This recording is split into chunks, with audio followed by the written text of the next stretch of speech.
Assalamualaikum warahmatullahi wabarakatuh. Syukur Waalaikumsalam alhamdulillah warahmatullahi wabarakatuh. senantiasa kita panjatkan puji syukur kehadirat Tuhan Yang Maha Esa ya, dimana pada pagi hari ini kita bisa bertatap muka melalui daring.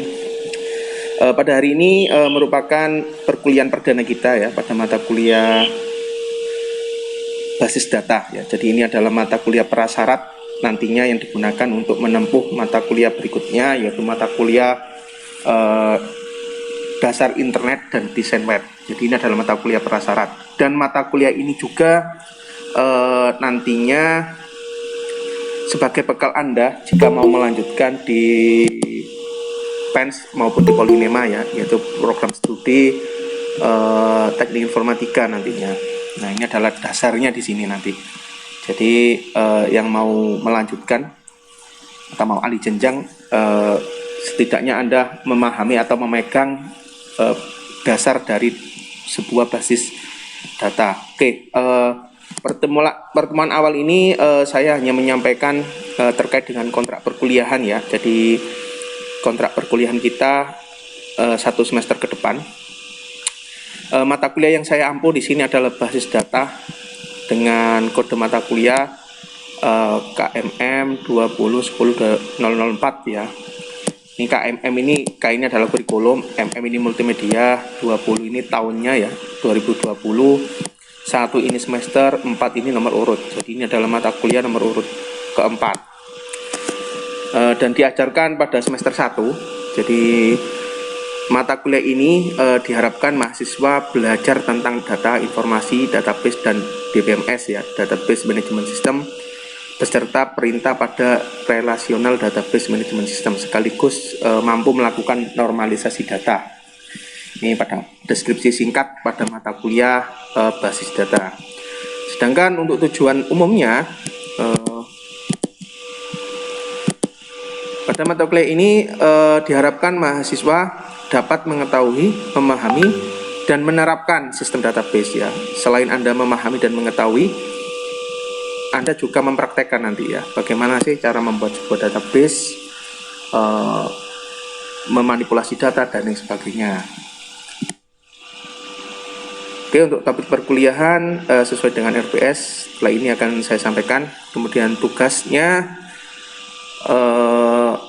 jadi tugas nanti sesuai dengan based on project ya nanti ya. Jadi tidak setiap perkuliahan harus saya berikan tugas, tidak, tetapi ada beberapa pertemuan yang memang Anda harus mencobanya.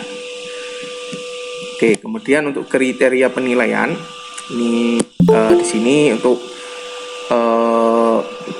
nilai A ya, ini nilai setara dengan 4, sangat baik ya, ini dinilai angka 80 sampai dengan 100. Untuk B plusnya 73 sampai 80, dan ini 3,5 nilai setaranya. Kemudian ada B ya, ini nilai linknya 66 sampai 73, C plus, C, D, dan E ya. Saya harap teman-teman mahasiswa pada perkuliahan ini atau perkuliahan yang lain tidak ada yang mendapatkan nilai D maupun E ya, karena kalau sudah mendapatkan nilai D atau E ini dinyatakan Anda tidak bisa lanjut ke semester berikutnya, Anda harus mengulang ya.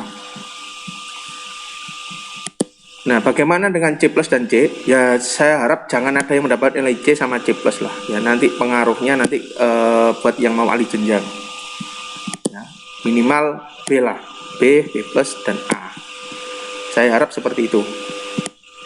Kemudian untuk komponen evaluasi, nah ini tentatif ya, ini yang saya tuliskan di sini ada kehadiran, tugas mandiri, keaktifan, kuis, UTS, UAS ya. Nah, kalau biasanya saya ya, ini bisa berubah tentatif, saya ambil dari nilai projectnya, yaitu biasanya di UTS maupun UAS, dan tugas mandiri ya, biasanya seperti itu. Oke, berikutnya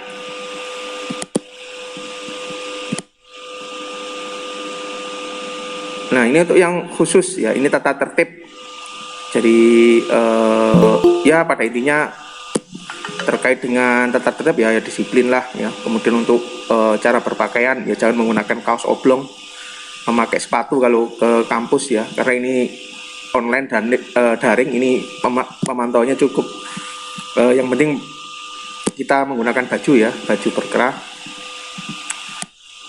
Kalau tidak masuk ya jangan lupa izin menghubungi dosen yang bersangkutan, atau kalau terlambat silakan dihubungi dulu ya.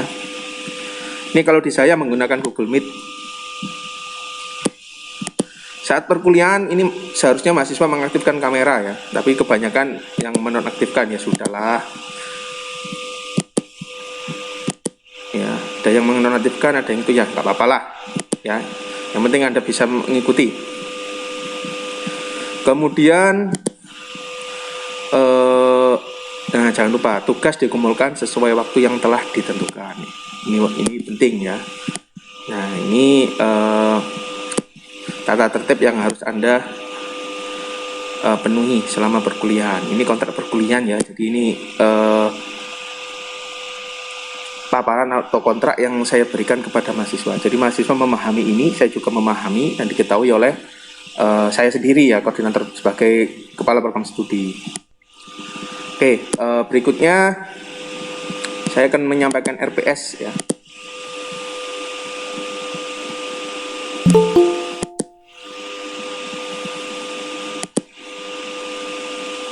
Oke, saya sampai.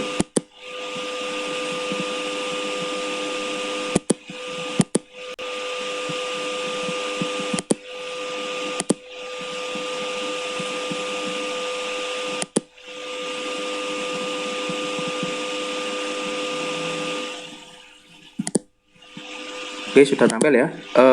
Berikutnya terkait dengan rencana pembelajaran semester. Jadi ini pembelajaran semester 16 pertemuan ke depan ya. Mulai hari ini dihitung satu pertemuan. Untuk nama mata kuliahnya, basis data dengan kode mata kuliah KMM 20104 dengan bobot SKS sebanyak 2 SKS. 1 SKS teori dan 1 SKS praktek ya. Kemudian untuk capaian pembelajaran, ini yang pertama, ini mencakupi 4 aspek ya. Kita sudah menggunakan standar JPL SKKNI. Jadi ada aspek sikap, pengetahuan, keterampilan umum, dan keterampilan khusus. Di mana untuk sikap ini ya tentulah diharapkan mahasiswa bertakwa kepada Tuhan Yang Maha Esa ya. Dengan mampu menunjukkan sikap religius. Artinya ya tidak berbohong sekali-sekali. Kemudian menunjukkan sikap bertanggung jawab ya. Nah ini ada tanggung jawab, kalau tidak masuk itu seperti apa yang saya sampaikan tadi ya, sesuai dengan tata tertib. Kemudian menginternalisasi semangat kemandirian ya, artinya kalau dapat tugas ya dikerjakan. Untuk pengetahuan, nah ini yang spesifik ya, jadi menguasai pengetahuan tentang basis data dan halaman front app dari sebuah website ya. Ini karena ini sebagai mata kuliah prasyarat, jadi nanti untuk pengetahuan kita cukup pada basis data saja ya. Untuk keterampilan umum ini saya ambil di SKKNI ya, jadi mampu menerapkan pemikiran logis, mampu menunjukkan kinerja mandiri, mampu mengkaji. Nah ini bisa dilihat di SKKNI ya, SN Dikti ini ada ini ya. Kemudian di KK, nah ini keterampilan khusus. Nah ini mampu mengaplikasikan database dan pengembangan sistem dan pengembangan suatu website. Nah yang kita kerjakan nanti di sini ya, mengaplikasikan sebuah database. Kemudian berikutnya terkait dengan capaian pembelajaran mata kuliah ya, ini mahasiswa mampu memahami pengertian dari data, informasi dan database, kemudian berbagai macam DBMS, kemudian mampu mengoperasikan DBMS ya, mampu mengoperasikan, memahami perintah SQL dalam DBMS. Nah ini nanti banyak bermain dengan perintah-perintah teks ya, dan banyak yang perlu dihafalkan. Kemudian untuk deskripsi singkat ya bersamalah dengan yang saya sampaikan tadi. Jadi kita mempelajari data ya, tentang data, informasi, database, dan berbagai macam DBMS serta perintah-perintah SQL pada DBMS, atau lebih dikenal dengan RDBMS. Untuk bahan kajian materi pembelajaran selama 16 pertemuan nanti, 14 pertemuan tatap muka, 2 UTS dan UAS ya. Ini ada 10 poin penting. Untuk yang pertama ini adalah pengantar perkuliahan, yaitu RPS dan silabus. Ya, RPS atau silabus ya yang saya sampaikan saat ini. Kemudian mulai minggu kedua pengenalan terkait dengan data dan informasi.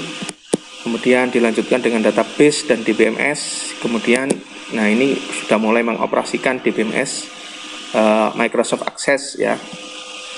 Jadi saya kenalkan dulu Microsoft Access itu seperti apa. Kemudian kita lanjut mengoperasikan DBMS MySQL. Nah ini yang paling banyak digunakan ya di dunia saat ini ya, Oracle dan MySQL ya, untuk DBMS pengolah data di website, halaman website yang kita akses itu kalau ada data-data. Nah ini banyak menggunakan MySQL. Kemudian perintah-perintahnya ya, data definition language ya, kemudian data manipulation, data query, kemudian normalisasi data, dan terakhir adalah operasi join. Operasi join ini penggabungan berbagai macam tabel nanti. Nah ini Anda bisa melihat referensinya di ini ya, El Masri, Rames, Nafat ya. Ini silakan, Fundamental of Database System. Kemudian ada Database System Concept, 4th edition, silakan bisa di download ya. Kemudian ada Database System Practical Approach ya, to Design, Implementation and Management, silakan. Nah untuk mendukungnya bisa dilihat di sini di halaman Java Point dan W3 School, silakan. Nah untuk perangkat lunaknya nanti silakan laptop diinstal dengan Microsoft Access, SAM, MySQL. Ini nanti bareng-bareng aja ini nanti ya, kalau kita salah penginstalan nanti nggak jalan malah. Kalau Microsoft Access insya Allah sudah include dengan Microsoft Office. Jadi ketika kita install Microsoft Office, kita tidak perlu install lagi ya Access, karena sudah include biasanya ya. Ya ada juga yang tidak disertakan ada, tapi setidaknya ini sudah masuk lah. Oke, nah ini saya sampaikan minggu pertama ya, hari ini kita cukup pemaparan RPS ini saja, SAP dan kontrak kuliah. Untuk tatap mukanya 1 jam ya, teori dan 1 jam praktek. Total pokoknya intinya 1 kali 3, 1 ditambah 3 sama dengan 4 jam lah total pertemuan kita. Seharusnya ya, seharusnya. Tapi tidak, saya tidak saklek 4 jam seperti itu ya. Kondisional. Mungkin contoh ya, teorinya hanya 30 menit, tapi nanti prakteknya mandiri. Jadi seperti itu. Ya saya juga memikirkan juga nanti kalau paket datanya 2 jam 3 jam kita online terus ya. Jadi kondisional. Nanti biasanya saya banyak membuat sebuah video-video tutorial ya. Jadi itu diikuti, dicoba, berhasil dikumpulkan seperti itu. Kemudian yang kedua, ini mahasiswa mampu memahami data dan informasi yang seperti yang saya sampaikan tadi ya. Kemudian yang ketiga, ini mahasiswa mampu memahami pengertian database dan DBMS. Nah ini komposisi ya, bobotnya 5%. Setiap pertemuan ini 5% ya. Kemudian, nah ini untuk mengoperasikan Microsoft Access ini butuh waktu beberapa minggu, jadi tidak cukup 1 kali pertemuan. Jadi mulai install, membuat query dan lain sebagainya, laporan. Nah ini bobotnya 15%. Ya, ini diselesaikan selama 3 minggu. Kemudian ketujuh, ini kita menginstal dulu ya, mencoba menjalankan, berhasil ya sudah. Nah dilanjutkan yang ke-8 ini adalah UTS.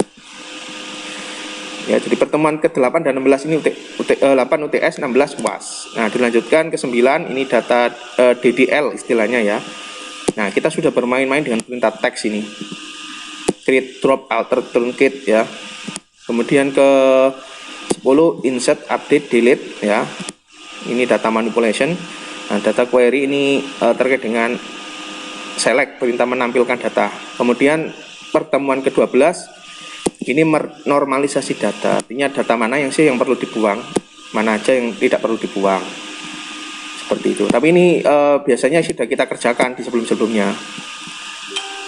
Kemudian 13, 14, 15 ini adalah join operation ya. Jadi perintah menampilkan data dari banyak tabel.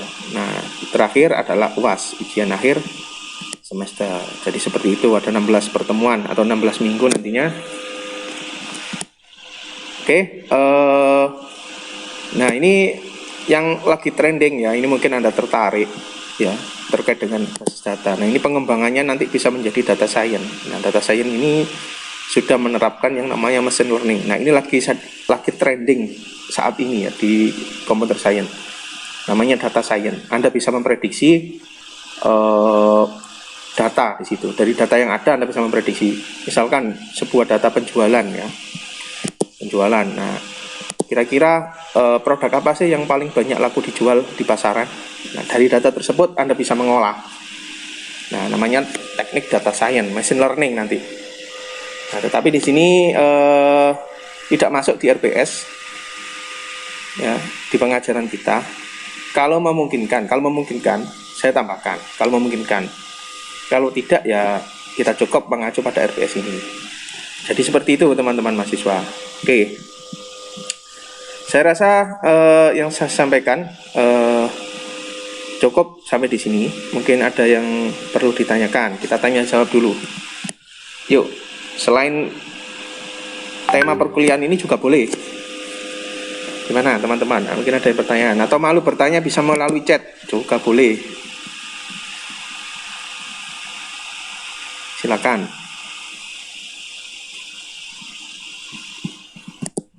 Kalau tidak ada sambil ini ya, sambil saya bagikan. Jadi silakan gabung ke kelas ini ya, classroom saya. Ini kode linknya saya kirimkan. Nah, ini silakan nanti semuanya join. Semua materi tiap pertemuan akan saya share di situ. Anda bisa mendownload, Anda bisa melihat, menonton ulang di situ ya. Jadi silakan join di situ.